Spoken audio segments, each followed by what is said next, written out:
Hi, I'm Sunil Jain. Welcome to Express Commentary, one of our frequent video casts on issues that matter to you. I'm talking about the Gujarat elections and what their likely national impact will be and why corporate India is so ecstatic about what's happened. We've seen, we don't have the victory numbers yet, it's still some time away. We have the leads and we're finding that Narendra Modi has got leads for a comfortable majority. 120 or 122 right now is the leading position, which makes Narendra Modi certainly makes him a shoo-in for the BJP's prime ministerial candidate. Now, corporate India, a lot of people are already making projections and they're saying that Narendra Modi will now sweep the polls. I think that's a bit of a long shot. Narendra Modi coming to Delhi as a BJP contender for the prime minister seems to be, I think, the maximum you should be expecting right now. And even that may not be certain because the allies are certain, whether it's Nitish Kumar or whether it's Chandrababu Naidu. There is a problem with the allies, so that could be another hiccup. And winning the election is altogether a very, very far away step. Don't forget that we've seen the Himachal numbers where the Congress is going to win.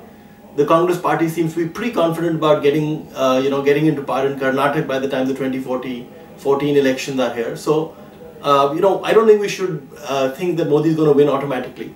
But the question that we are asking or that we need to answer is, if Modi becomes India's next prime minister, is he really going to show? That's what corporate India is getting excited about. That if Modi is the next prime minister, what does he bring to the table for India Inc? What does he bring to the table for corporate India? Now, I think there are two or three very important points to be made here. One, if you look at the time of the Godhra massacre, the events that happened after that, a lot of industrialists were in the forefront talking about how the chief minister at that time had not done enough to contain the situation, and one of the most prominent out of them was Ratan Tata.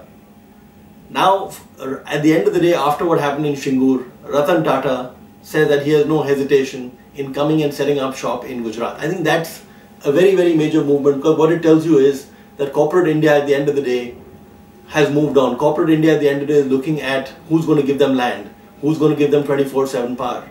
And if there's one state that's giving them both land and 24/7 power, that's Modi. The other very interesting point to be made about Narendra Modi and the way he's functioned in Gujarat is his biggest achievement is not what we talk about, what we in the pink papers talk about all the time. It's not just about what he's done for industry, it's what he's done for agriculture. Gujarat is the only state in the country which has a 10% agricultural growth every year on year for the last 10 decades. 10 years, sorry, for the last decade. Now that has meant a complete transformation in Gujarat. That tells us two things about Narendra Modi. One, the biggest change that he brought in, and that was fantastically brought out in a column in the Indian Express by our group editor Shekhar Gupta the other day. The availability of water, of irrigation to Gujarat, that's been a very big step. So one, Narendra Modi managed to get you irrigation in Gujarat. Secondly, he said it doesn't matter what the central government says, it doesn't matter what all the NGO lobby says. I think BT cotton offers great potential to Gujarat, and he allowed BT cotton to take root, which is why today India is one of the biggest exporters of cotton, which is why in terms of the proportion of land in cotton that is devoted to BT, India is the largest in the world. So that sort of suggests that you've got a chief minister who is willing to take the necessary steps that need to get taken. But to come back to where we began, does this mean that Narendra Modi is a strong candidate for the prime minister? The answer is there are too many assumptions on the way. It's very, very foolish to make a giant leap on the basis of what happens. The second question is, were Narendra Modi to become the prime minister, can we have the same kind of dynamism in the country that he's shown in Gujarat, in turning around Gujarat? I think again, that's a series of assumptions. Running a state is far easier than running a central government.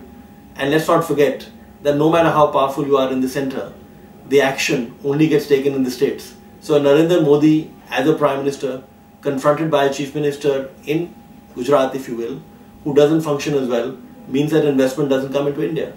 So that's it from us. Thanks a lot. Thank you for watching. Bye.